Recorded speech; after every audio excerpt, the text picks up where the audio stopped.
talk about the elbow joint. And by that I mean the humeral ulnar joint, but also the radial ulnar joint. Ligaments and movements, a few clinical vignette things. Start the flexor muscles of the forearm and the nerve supply. It is not as daunting as you think it might be. I'll just remind you about the blood supply of the arm and the hand, which is actually relatively simple as well. So I don't think this will take us 50 minutes. So last time, we added in basically the upper arm, the muscles of the upper arm. So if you think of that as short head or SB, long head or LB, and biceps. Two different attachment points, but very close to each other. Long head comes off the supraglenoid tubercle and grooves right through the capsule, and then exits by going down through the bicipital or intertubercular groove. And there's a ligament that goes across there, transhumeral, that creates a tunnel. So there'll also be a sheath in there of what looks like synovial membrane to help sort of the tendon glide back and forth. Now, with a lot of wear and tear, that can become quite irritated, and you end up with tendonitis, common in the biceps. Worst case scenario is the actual ligament that causes the trough tears, and now the biceps can actually pop out of the groove. So sometimes doing extreme internal or external rotation, especially external rotation, the biceps tendon will jump out of the groove and end up on the medial tubercle inside the lesser one. They come together, short-headed biceps, coracoid process, come together and fuse into one muscle, comes down, the bulk of it inserts onto the radial tuberosity on that bump. And a good percentage of the tendon actually forms into the fascia that ends up covering the forearm. So we don't spend a lot of time in the course on fascia, but it's pretty important. It basically layers everything and sometimes creates separations between muscles. So remember, between the anterior and posterior compartment of the arm are those septi, which basically are the fascia running and attaching to the humerus and keeping the anterior compartment and the posterior compartment separate. So this fascia is called the bicipital ponderosa. It's like an off-ramp. But when biceps contracts, it actually pulls on the ponderosis as well as pulling on the radial tuberosity. We'll see why that's important in a second. Okay. So that's your first flexor. You chunk that out of the way, deep to it is brachialis. So brachialis doesn't start until halfway down the arm. That's a big difference between these two. So biceps will be an elbow flexor and supinator, but also because it has these heads, it'll have function at the glenohumeral joint. So it's a flexor. In fact, it's a really strong flexor in the shoulder when it's elongated. Your arm is an extension to begin with. Not so much a good flexor when you're in a fully flexed position, right? Brachialis, on the other hand, halfway down the arm, inserts on the coracoid process, coronoid process, stood there, on the ulna. Okay. So monoarticular instead of biarticular. Biarticular, two joints, monoarticular, just one. All it does, all it wants to do is flex the elbow. Sizable muscle. Probably the biggest and strongest of the elbow flexors. There's some debate about that, but when you look at the cross-section right here, there's no debate. In a healthy young person, brachialis is huge. Okay. Lastly, coracobrachialis comes down from the coracoid process, but it inserts sort of halfway down in the medial aspect of the humerus. So again, monoarticular, but its function is going to be at the glenohumeral joint. Okay. So it, from an abducted position, let's go one, adduct. Certainly from an extended position of the shoulder, it's going to be a good flexor of the shoulder. And you think of it almost as a mirror of what deltoid is doing on the outside. So deltoid comes on the outside and inserts about halfway down. Coracobrachialis is on the inside and inserts about halfway down. So coracobrachialis, deltoid, long-headed biceps, and the long-headed triceps, which we'll talk about, all help to suck that humerus up into the glenoid cavity and keep it there. There's more called strut muscles. Okay? So coracobrachialis, biceps, and brachialis all are supplied with a musculocutaneous nerve, the terminal branches of your brachial plexus.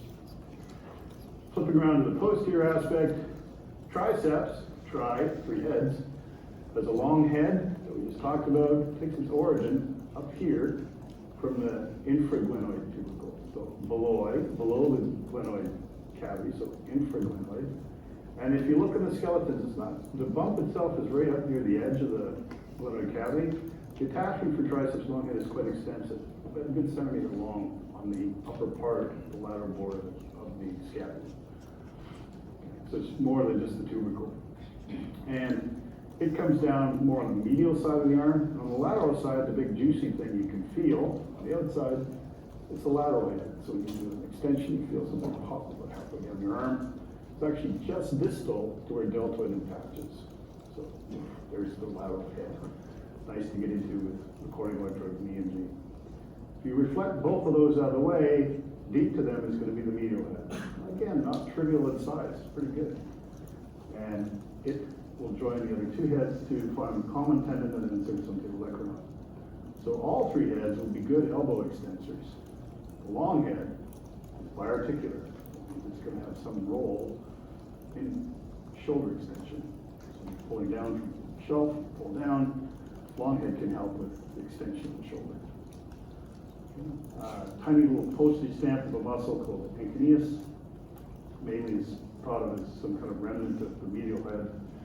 And its primary role is to facilitate elbow extension, although without the triceps you wouldn't be very good at it. All of these are supplied by the radial nerve. So as the radial nerve curls around in the groove of the back humerus called the spiral or radial groove, that groove separates where the lateral and the medial head would attach to the posterior aspect of the humerus. And with that is the artery that supplies all this back muscle of the arm, all the triceps, the profunda brachii artery. That's the artery that supplies the back of the arm, brachial artery supplies the front. So that's the upper limb in review. We stopped here, so this is a slide from your last class. I didn't post it again, you posted it once. This is the anterior and posterior view of your elbow joint, if you wish, of the bones themselves. So humerus, ulna, and the coronary process of the ulna, and then the head of the radius. You can see how in the lab, especially how the head of the radius actually snuggles up against a notch in the ulna. The notch in the ulna is called the radial notch, because that's where it embraces the head of the radius. Both of these will articulate with the ends of the humerus, the trochlea more medially, and the capitellum looks like a marble more laterally. So these are all interfaced in a way to fit. There's a notch in the ulna that fits perfectly with the trochlea. The rounded head, the convex surface on the top, fits nicely against the marble bottom of the sphere, the capitellum. Posteriorly, there's a fossa, a big fossa in the back here. The olecranon fossa that accommodates the olecranon when you're going into full extension. And nice view here, how the head of the radius articulates with the capitellum. You notice the medial epicondyle is gigantic compared to the lateral epicondyle. And that's because you're going to see a whole lot of big, powerful muscle flexors for the hand and wrist, take your origin from here. That's why that bone is so big and prominent. On the anterior surface, there are two little fossas, one for the coronary process and one for the head of the radius. So when you get into full flexion, they can sort of get up there.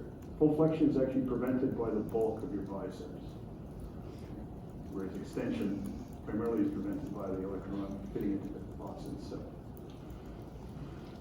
Okay, so if you look at this elbow joint, posterior view, you could draw a line between the medial and lateral epicondyles. When the arm is in about 90 degrees of flexion, it forms a nice triangle. The lowest peak of that would be the olecranon itself. So you can come up behind for the two and palpate both medial and lateral epicondyles. So lateral view of the trochlea itself, trochlear notch, of the ulna. Here's the olecranon process, there's the coronoid process, and there's the trochlear notch. So it's nice shiny stuff is where the hyaline cartilage would be laid on top of the bone. Again, this is a synovial joint, it's a hinge joint. Below this trochlear area and continuous, so it's all covered in hyaline, you'll see in a second, is the radial notch. So that's where the head of the radius would fit in and articulate. There's the tuberosity of the ulnar, the insertion of brachialis. And then there's a tiny crib. I'm having trouble talking to her. I apologize. It's the end of the week. Okay. There's a crest here called the supinator crest and a fossa just in front of it called the supinator fossa. Because one tiny little muscle, which is a part of the extensors of the factory crest, takes its origin from here. So this is why it's got this attachment. We'll see why it's so important later.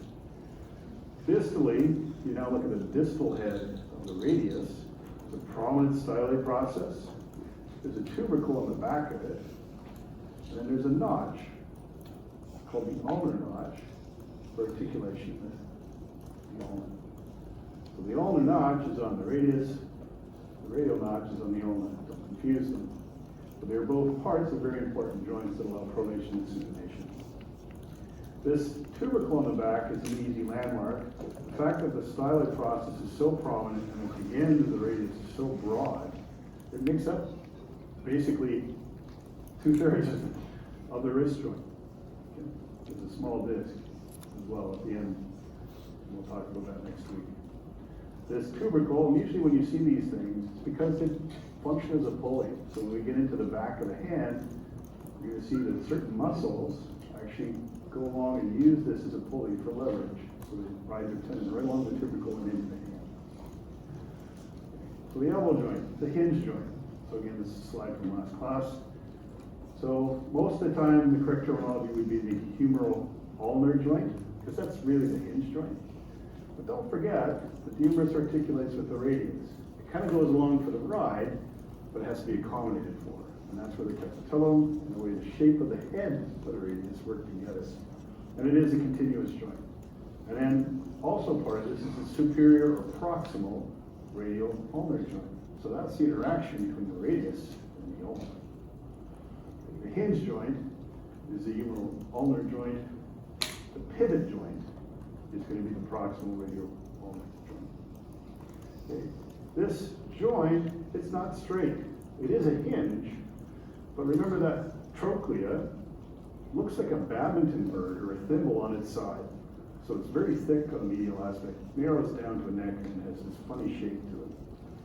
If you look at the trochlear notch, the way it fits into that, means as you're going from full flexion into extension, instead of my ulna coming straight at you, as you get in, it starts to deviate laterally. Let's say 10 to 15 degrees laterally. So if you to measure the angle here, it's about 170 in being usually. Okay, so why is that? Well, it's called valgus. So the distal bone deviating laterally would be a valgus condition, but it's natural, and it's to facilitate things like the carrying angle. So when you get your hand in the anatomical position, it's up against your side, slightly out. Perfect. More functional. And in men, it's anywhere from 10 to 15 degrees. In women, it's usually wider. It's usually about 15 or greater. They have a greater valgus. And it's one way to, when you find or exhume a skeleton, you can actually look at the configuration of joints and that'll help you determine gender, if that's all you've got. So it's usually wider, greater in females than men. So, this is looking at the head, at the ulna itself. So here's the trochlear notch. That would be the other part of the trochlear notch, the superior surface of the coronary process. Here's the coronary process, the tuberosity for brachialis. And this whole area that goes down into the radial notch, again, it's in life, it's all covered with hyaline cartilage. It's all one continuous thing that is surrounded by synovial membrane and a capsule. If you take a bird's eye view, so looking down on this one from above, there's the surface. I use this figure, it's a nice one, to point out a very important ligament right here. So it's a circular ligament. Runs from the posterior aspect of the notch on the ulna, will circle around and attach itself to the anterior surface of the notch. This is called the annular ligament. Okay. You can see how it would be wrapping around the neck of the radius. So it circumvents and surrounds the whole thing. Attached to it is the cut edge of what's called the radial collateral ligament. We'll talk about that next, which is the lateral part of the capsule. So the annular ligament surrounds the radius, but the lateral part, collateral ligaments on the side, radial side, actually attach distally to the ligament itself. So on x-rays, and again, you'll never be given an x-ray and being asked to see something, but if you take the time, you'll be able to figure stuff out. So here, there's quite an opening at the top where the electron fossa would be. I think it's so visible that I have to say this is the left arm from behind, so rather than the right arm from the front. It's an anterior posterior cut, but I don't tell you which one it is, which way you're looking. But because this is so obvious, a whole, I would think it's from the posterior view. Doesn't matter. But it outlines everything we just talked about. The joint itself is surrounded by a whole capsule. So if you dissected that out, you wouldn't see the trochlea or the capitol ring. You just see a big connected tissue all wrapped around this joint. It's quite loose on the front. It's a little thicker on the back part. And it's really thick on either side. So the joint itself is stabilized, if you wish, on medial lateral sides of the joint. Thin on the front, not so thick on the back. And what they've done is they've cut through the capsule here to sort of show you the trochlea, the capitolum, as if you're looking inside the joint on the right-hand side. And you can think of these ligaments as the one on the medial side is going to be called an ulnar collateral ligament. And on the lateral side here, on the outside, it's going to be the radial collateral ligament, basically because of what they attach to. You see this whole idea of collateral becoming quite common as we go into the wrist, all the joints in the hand, and a lot of the joints in the leg and the foot. We'll also have what are called collateral ligaments, or ligaments on the side of the joint. So yeah, they've opened it up so you can see the interaction of these two bones, three bone things. So here's a lateral view showing you, there's the annular ligament wrapping around the head and neck of the radius. This is a right side view.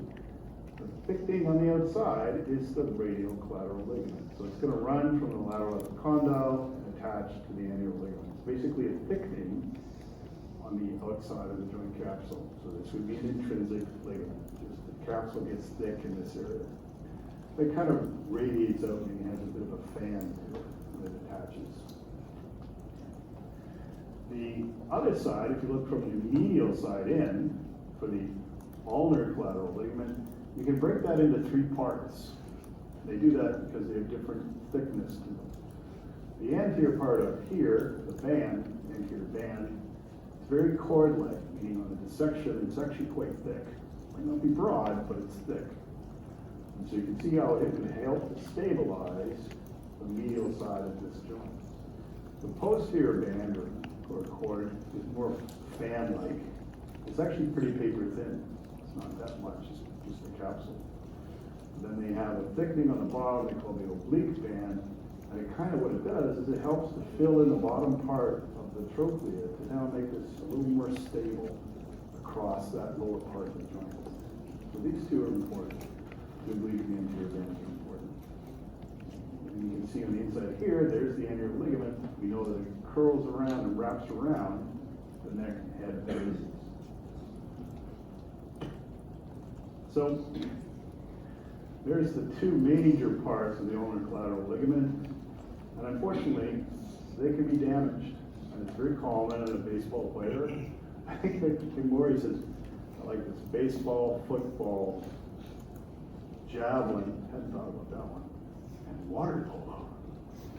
The common sports for these to be torn because of the strain you're putting on the joint. Basically, you're doing a lateral or valgus strain on the inside of the joint when you're preparing to throw. You can tear them. So a famous pitcher named Tommy John years ago had a surgery done on him. And what they did is they tried to replace this. They drilled a bunch of holes here approximately on the medial epicondyle and distally on the ulna. And then they took a tendon from a muscle you'll hear about shortly called palmaris longus tendon. It's a very long tendon and a very short muscle. It's not that important. So they harvested it. They took it out of him. Actually, they took it out of this one. See, left hand. Was Tommy John left-handed or right-handed? I think he was right? Yeah, I don't know. I can't remember. I'm trying to picture it as throwing. You know, it's just, I got distracted, okay? The Jays, come on, the Jays are today. Think about it. So, what they did is they took the tendon. It's about 10 to 15 centimeters long. It's pretty solid, and it belonged to him. So there's no way his body was going to reject it. And then what they did is they stitched it through these holes and kind of created an artificial ligament. So tons and tons of people have these kind of surgeries now done using either of these muscles or there's one of your leg called plantaris, which also can be sacrificed. Second clinical interest, again, these other interests, is dislocation of the head and neck of the radius, which is very common in kids. So Peril is this kind of task. We pick the kid up by their arm, especially if their hand is pronated. So we have their arm up and it's pronated. Now you sort of turn everything over and you dislocate or pull, literally pull the radius out from underneath the annular ligament. The reason this happens, I don't know if you'll be able to see this. In kids, the annular ligament is like that. So it's as wide at the top as it is at the bottom. And you and I, over time, becomes more bowl-like. So the bottom end kind of tucks in. Think of it as a tight turtleneck. So that annular ligament now, as you get older, doesn't want to let go of the head. It doesn't want to let it go down. But it's common to have this happen. You can either have a mild, what's called subclinical subluxation. Subluxation is the joint kind of shifted, not in its normal position. You have a full subluxation where all of a sudden the radius has left the annular ligament.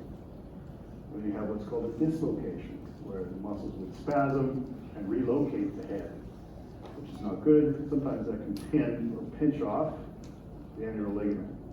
The kid does what? The kid sits holding it in, and usually crying like crazy. So I had the joy of watching two parents do this to the kid in Kingston when I was learning about this. I watched the kid yells, all this stuff. I thought, okay, do I go and be bright with my anatomy and try to explain it to them? I go over and trying to describe everything, and then realized they were both Italian. They had no idea what I was saying. I had to say, awesome.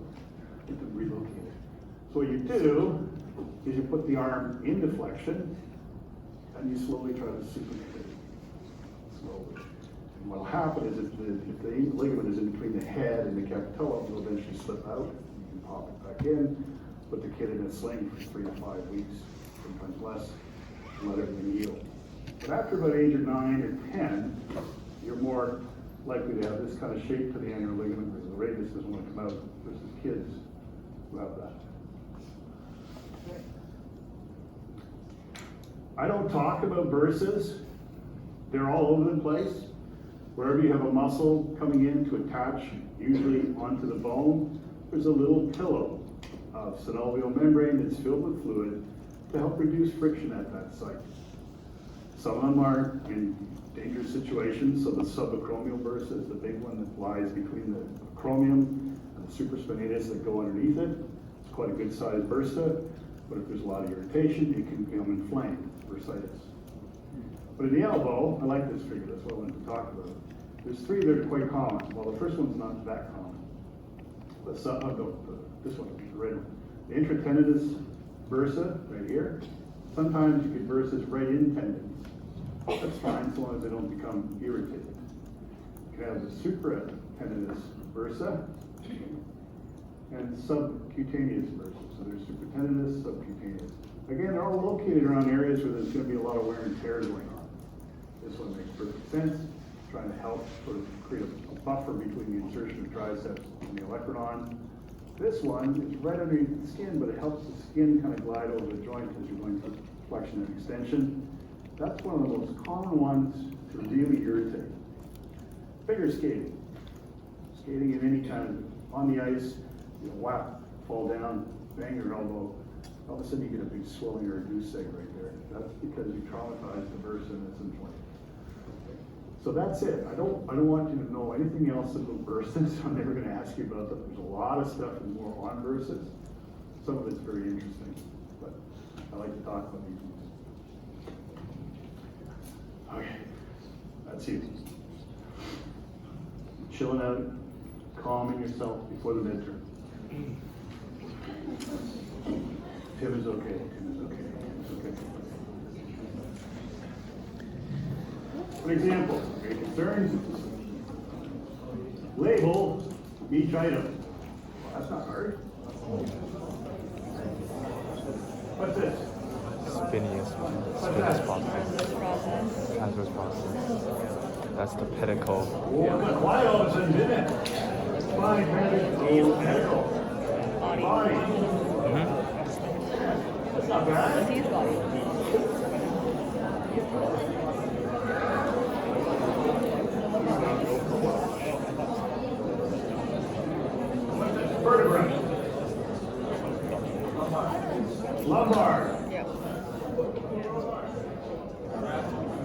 What isn't it?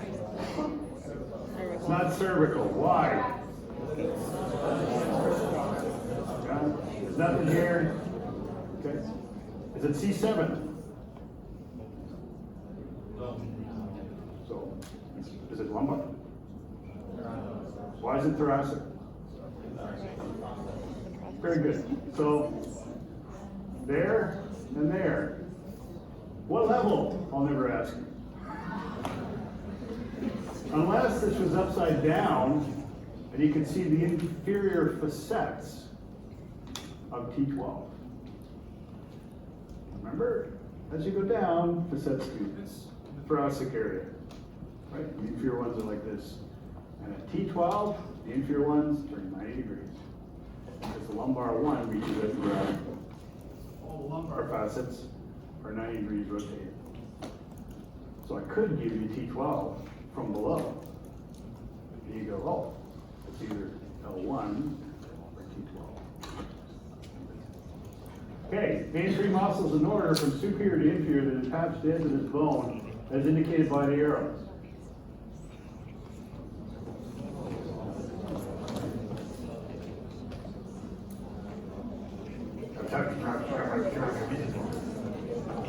What's that? Good. What's that? That's good. What's this? Rhomboid major. Okay. What's the nerve supply? 3 marks. 3 marks for the muscles, 3 marks for the nerve supply.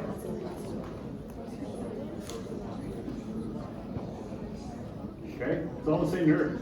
That's a stinky question. I'm trying to trick you to make you think, well, it must be 3 different nerves. It's not, it's 1. Okay?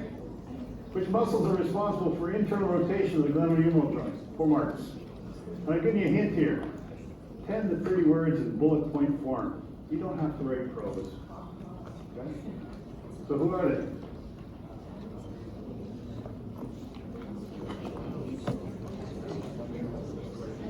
Are you seriously motivated? You paying attention to the captions?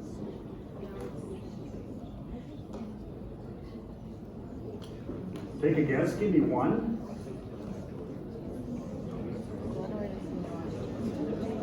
I'll let you think about that. For each muscle you've selected above, what is the nerve supply for that muscle? Be specific to each nerve to each muscle. On my head is close. They're all different.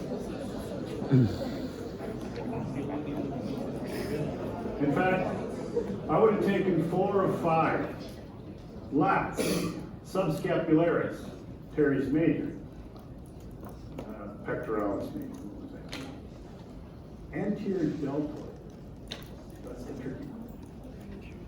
The anterior deltoid.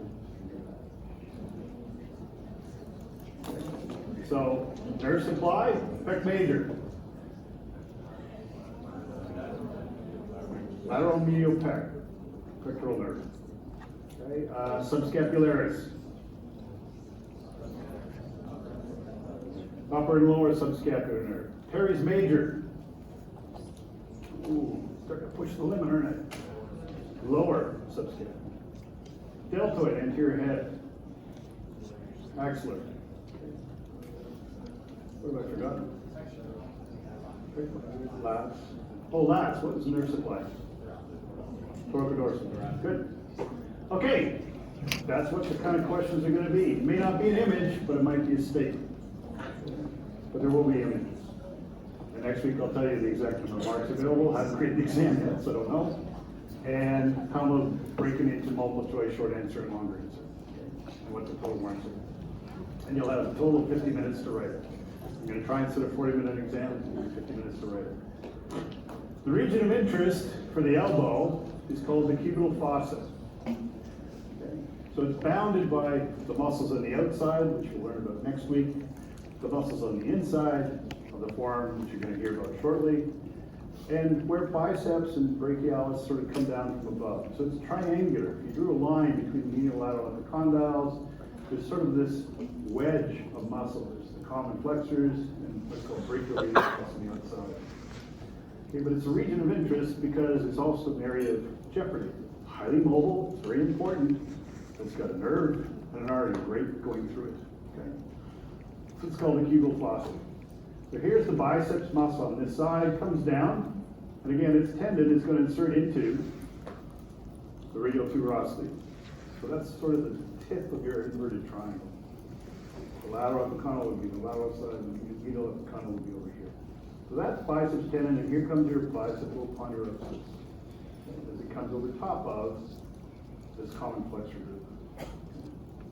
Next to that will come the brachial artery and its companion veins, usually two of them, vena comitans on either side. So here comes the brachial artery. Remember, it's going to come off as the axillary artery, and as that tube passes teres major, becomes the brachial artery. Where is it? Medial side of the artery. But as it comes down, it slowly follows the curve, if you wish, of biceps, until eventually it goes right across the center of your elbow joint. So it's right here. But the most lateral aspect is the tendon, followed by the artery, and next to it is a very important nerve, the median nerve. Remember, the median nerve is also running on the inside of the arm with the ulnar nerve.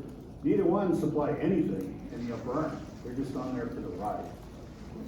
As they go down, the ulnar nerve tucks behind the medial epicondyle, and the medial nerve, of course, is right next to the artery through the center of the cuboplosum. So the order from lateral to medial is tendon, artery, and nerve, or tend.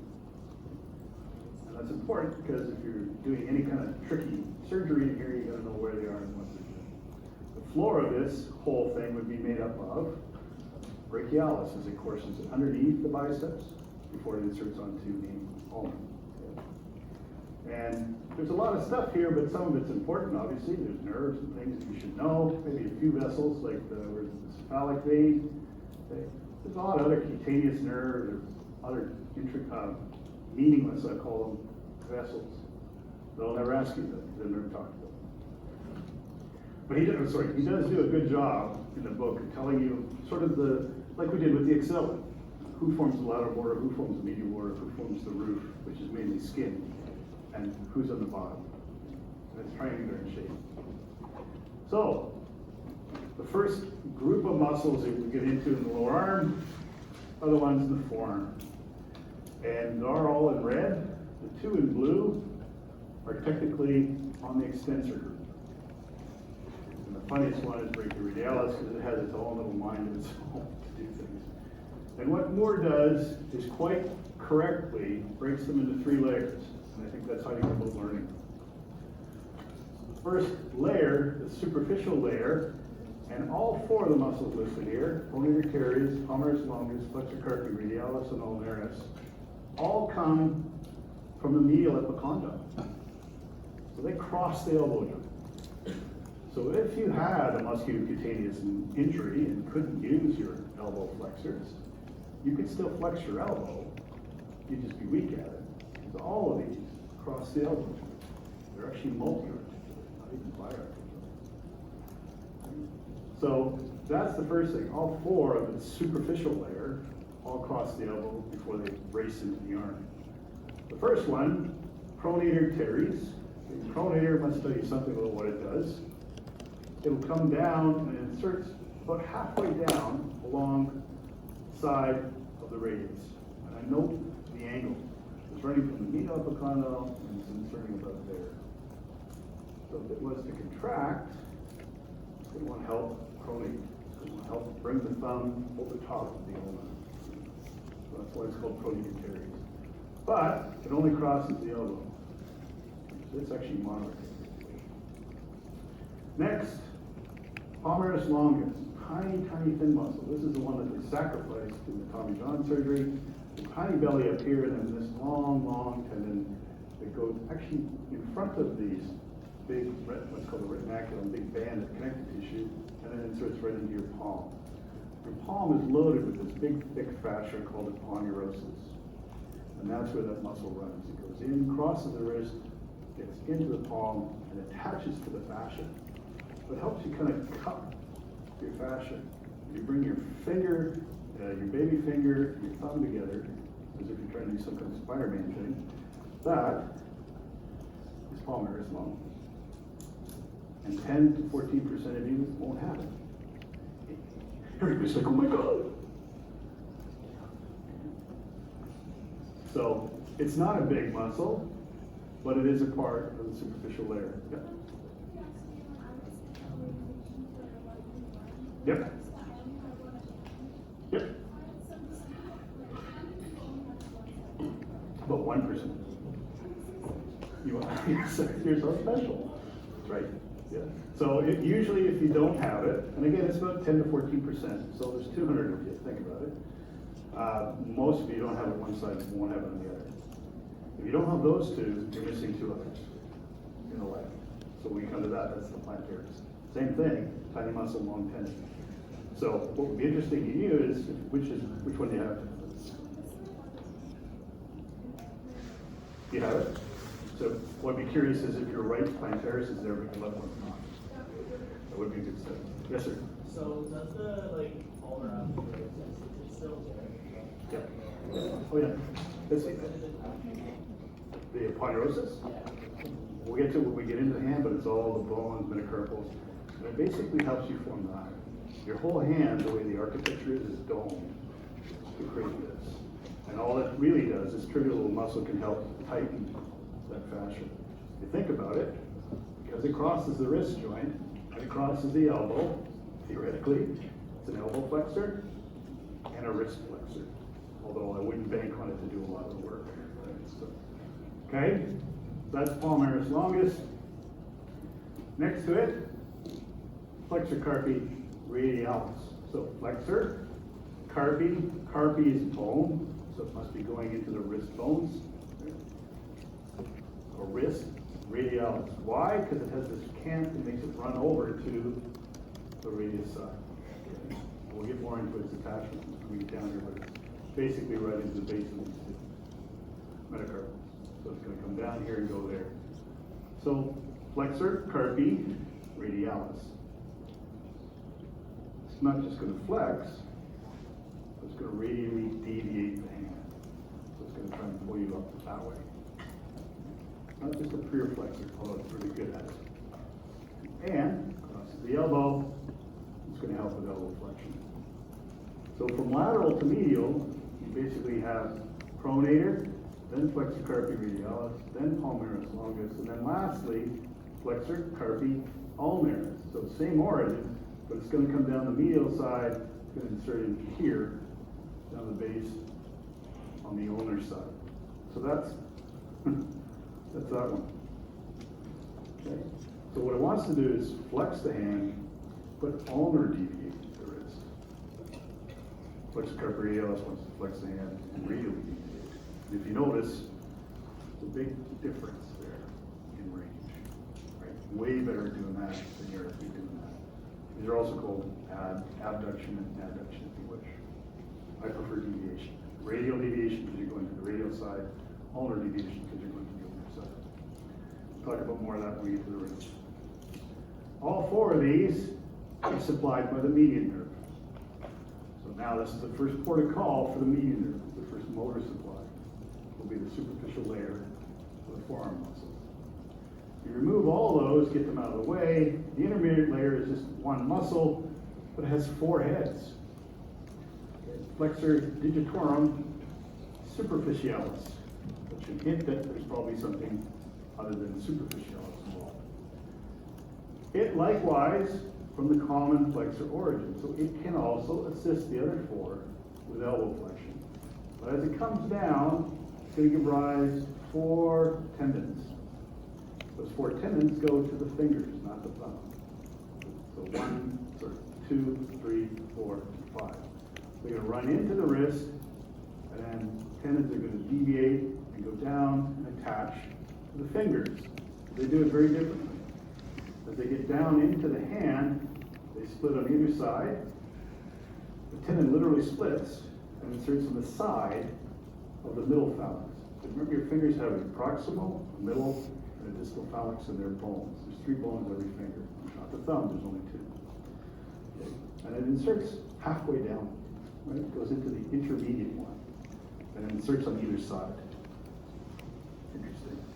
So it's going to be able to flex the proximal interphalangeal joint, the knuckle joint, because it crosses the wrist, it's going to be able to flex the wrist. It crosses the elbow, it can flex the elbow. That's a lot of work. So it can do all of those. And it's this tendon splitting that's a very interesting purpose. Median nerve, again, completely supplied by the median nerve. So now we have 5 muscles in the forearm compartment supplied by the median nerve. The third layer consists of 3 muscles. The first one, we'll call it, is flexor pollicis longus. Pollicis is thumb, okay, pollex. So this muscle does not cross the elbow. None of these do. The deeper layers don't have anything to do with the elbow at all. So flexor pollicis longus kind of looks like the superficialis. It runs into the hand, but it deviates and goes out to the distal phalanx of the thumb. So in your thumb, there's only 2 flanges, not 3. And it inserts right into the base of the distal one. So when you're doing just thumb flexion, you're training your FPL. Okay. It's the only thing that can flex that joint is FPL. Likewise, median nerve. There's no function at the elbow. However, it crosses the wrist, right? It crosses the carpal metacarpal joint, crosses this interphalangeal joint. So it can have action on all of those. And it must be a flexor of that joint. They all are. Deep to that, really deep, is what's called pronator quadratus. Quadratus because it looks kind of square. You can see how it runs basically from the ulna and inserts onto the radius. So it helps bind the 2 together distally. But if it contracts, and it's the strongest one at this, it's going to try and drag the radius over top of the ulna. Pronation. The pronation of the hand is accomplished by 2 muscles and 2 muscles only, really. Pronator quadratus primarily, and the little pronator teres to assist it with that. Yep. Oh, I made a boo-boo. Flexor carpi ulnaris. It's not median nerve. I apologize. Flexor carpi ulnaris, ulnar nerve on the ulnar side. Okay, so that's the lone wolf so far, right? All the others have been median so far, including pronator quadratus. So pronator quadratus, flexor pollicis longus, flexor superficialis, flexor carpi radialis, palmaris longus, pronator teres, they're all median. So far, this guy, he's on the ulnar side. Last muscle of the deep 3, so flexor pollicis longus, pronator quadratus, is another one that has 4 heads. Flexor digitorum profundus. This is going to be deep, the superficialis. Now you know why you have a superficialis. Why profundus, I don't know. I would have thought deepest or something. But as it comes down, gives rise, again, 4 tendons. All these go to fingers 2, 3, 4, and 5. Here's the neat part. As the tendons cross the wrist and deviate to go under the fingers, they attach to the distal phalanx, the base of the distal phalanx. So if you've got superficialis on top of you, you're going into my index finger, and it's going to come down. How do I get a deeper tendon past it to insert in the distal phalanx? I split superficialis' tendon and attach it to either side of the middle phalanx, and I let the tendon of profundus go right underneath it and insert in the distal phalanx. Isn't that cool? That's how I get out here. So when you do this, just wiggling your index finger to the distal joint, that's the only muscle that can do that. Same for here, same for your ring finger, and same for your baby finger. Not that good on that one. The catch that you have to remember is the ring finger and the baby finger are supplied by the ulnar nerve. The middle finger and Peter pointer are supplied by the median nerve. So that muscle has dual innervation, a rarity, but it happens. And those are your layers. Okay. We think of, again, a nice, this top view is a newer version of the one you saw before. With supination and pronation, how is that accomplished? We'll talk about supinator later, but remember biceps, as it crosses over the elbow joint, it dives down and attaches to the radial tuberosity. When you're pronated, what's happened to the radial tuberosity? It's rolled in and under. It's rolled deep, right? So it's rolled in between the ulna and the radius. It's almost a posterior angle.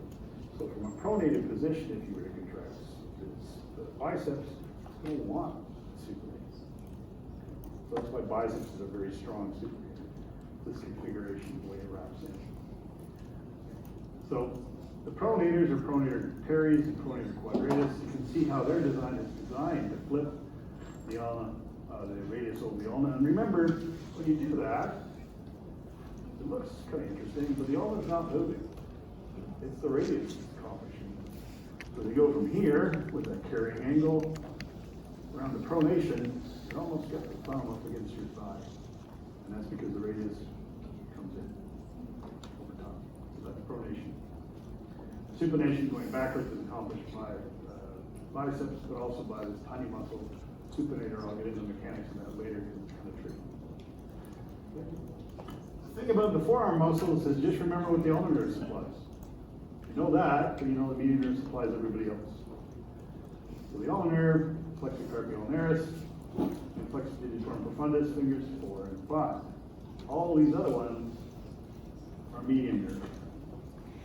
So if you had damage to the ulnar nerve at the elbow, you lose function in this muscle, flexor carpi ulnaris, and half of profundus. That means if you had ulnar nerve damage here, you couldn't do that. You could do this because it's median nerve. So it's a very quick clinical test. Can you do that? Yeah, that's median nerve. Can you do the ring finger and the baby finger? No. Can you really deep or ulnar deviate your hand? No. Can you flex that ring? No. So that's ulnar nerve. Okay, just remember what the ulnar nerve does, and that will help you with the reading nerve. Last thing to remind you about is the simplicity of what you need to know with regards to blood supply.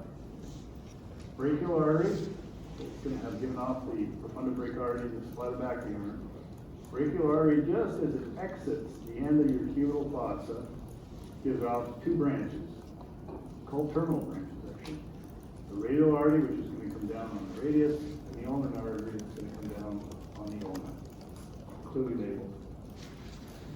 The neat thing is, as they get into the hand, remember I described the way these anastomosis can occur. So if you have occlusion on one supply, you can actually counter by bringing in blood from the other area because the arteries get nicked up. The ulnar side comes down, it gives rise to what's called the superficial palmar arch. The whole network of arteries is on the superficial part of your palm. It's the main blood supply into the superficial blood supply of your hand, called ulnar superficial palmar arch. The superficial palmar arch actually does connect up with the radial artery, but blood flow is primarily from ulna in. The radial artery comes down, actually goes around the thumb, comes into the palm, we'll talk about that again, and gives rise to another blood supply to the palm, much deeper, called the deeper palmar arch. So if you look at blood flow, it's usually from the radial artery into the deep palmar arch, ulnar artery into the superficial palmar arch. And literally, as you go around and come out the other side, you can see how the anastomosis starts to take away itself. You can always counter blood flow. You can do a lot of interesting hand surgeries by cutting off different types of blood flow. There's a dorsal arch as well, which is off the radial artery, but I'm not very concerned about that one. That's it. That's all blood supply. And the deep veins, the flip side coming back. There's a deep venous arch, superficial venous arch. I'll come back on our radio. Okay? So remember, you have turkey on Monday, not me. If your lab is on Monday, please come another day. You're welcome to. I'll see you Wednesday.